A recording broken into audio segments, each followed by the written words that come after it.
रविवार की शाम को देश में नई सरकार की गठन होगा। नरेंद्र मोदी लगातार तीसरी बार प्रधानमंत्री पद की शपथ लेंगे। करीब 6 दशक के बाद ये पहली बार होगा जब कोई नेता लगातार तीसरी बार प्रधानमंत्री बनेगा। नरेंद्र मोदी की ताजपोशी के साथ उनके नेतृत्व वाली तीसरी सरकार काम करना शुरू कर देगी। मोदी लगातार कहते रहे हैं कि उनका तीसरा कार्यकाल बड़े फैसलों वाला होगा। पिछले 10 साल का कार्य तो सिर्फ ट्रेलर है। जब उन्हें एनडीए संसदीय दल का नेता चुना गया तब भी उन्होंने यही बातें दोहराई थी। मोदी के दूसरे कार्यकाल में जम्मू कश्मीर से धारा 370 का हटाना, राम मंदिर का निर्माण, नागरिकता अधिनियम कानून का लागू होना बड़े फैसले के रूप में गिना जाता है। ऐसे में लोगों के मन में भी सवाल है कि आखिर इस बार एनडीए सरकार कौन से बड़े और कड़े फैसले ले सकती है, आखिर किन क्षेत्रों में बड़े निर्णय हो सकते हैं। तो आपको बता दें कि लोकसभा चुनाव 2024 में भाजपा के घोषणा पत्र में एक देश एक चुनाव का वादा किया गया है।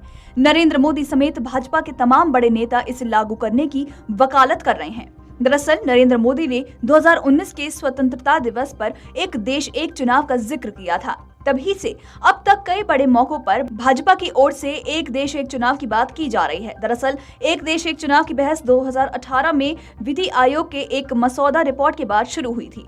उस रिपोर्ट में आर्थिक वजहों को गिनाया गया था। आयोग का कहना था कि 2014 में लोकसभा चुनावों का खर्च और उसके बाद हुए विधानसभा चुनावों का खर्च लगभग समान रहा है। वहीं साथ साथ चुनाव होने पर ये खर्च 50-50 के अनुपात में बंट गया है। फिलहाल पूर्व राष्ट्रपति रामनाथ कोविंद की अध्यक्षता में एक समिति का गठन किया गया है। समिति ने अपनी रिपोर्ट भी राष्ट्रपति को सौंप दी है। अब तीसरे कार्यकाल में एनडीए सरकार इसे लागू करने पर जोर दे सकती है।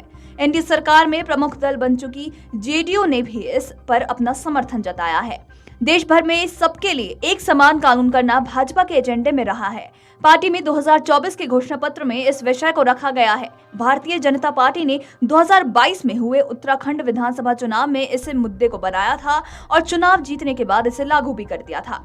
अब भाजपा के नेतृत्व वाले एनडीए के तीसरे कार्यकाल में समान नागरिकता संहिता को आगे बढ़ाने पर जोर दिया जा सकता है। हालांकि इसके लिए सहयोगी दलों का समर्थन जुटाना बड़ी चुनौती हो सकती है।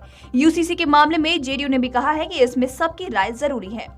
नरेंद्र मोदी अक्सर अपने भाषणों में भारत की वैश्विक नेता के रूप में स्थिति को मजबूत करने पर जोर देते रहते हैं। अपने तीसरे कार्यकाल में मोदी की विदेश नीति के लक्ष्य होंगे संयुक्त राष्ट्र सुरक्षा परिषद में भारत की लंबे समय से प्रतीक्षित स्थायी सदस्यता को साकार करना। विदेश नीति के मोर्चे पर सरकार यूएनएससी की सदस्यता पर जोर देगी, लेकिन इस प्रयास में संयुक्त राष्ट्र में सुधार भी शामिल है। यूएनएससी में सुधार करना एक बड़ी चुनौती होगी क्योंकि स्थायी सदस्य चीन अक्सर भारत को इसमें शामिल करने का विरोध करता रहा है। तीसरे कार्यकाल में केंद्र सरकार की प्रमुख स्वास्थ्य बीमा योजना आयुष्मान भारत को बड़े आकार में देखा जा सकता है। आपको बताते चले कि नरेंद्र मोदी चुनावी कार्यक्रमों में ये कहते रहे हैं कि तीसरे कार्यकाल में बड़े फैसलों के लिए मोदी की गारंटी पूरी की जाएगी। चुनाव परिणाम घोषित होने के बाद भाजपा कार्यकर्ताओं को संबोधित करते हुए मोदी ने भविष्य के लिए अपने विजन को रेखांकित भी किया था। मोदी ने आयुष्मान भारत के तहत प्रदान की जाने वाली मुफ्त स्वास्थ्य सेवा तक अभूतपूर्व पहुंच पर जोर दिया था। इसके अलावा भाजपा के 2024 के घोषणा पत्र में आयुष्मान भारत के कवरेज को 70 वर्ष से अधिक उम्र के वरिष्ठ नागरिकों और ट्रांसजेंडर समुदाय को शामिल करने के लिए आगे बढ़ाने का भी वादा किया गया है। Video desk Amarujala dot com. अगर आप ये वीडियो YouTube पर देख रहे हैं तो हमारे चैनल को सब्सक्राइब करें और बेल आइकन को दबाना ना भूलें। अगर आप Facebook पर ये वीडियो देख रहे हैं तो हमारे पेज को लाइक करें।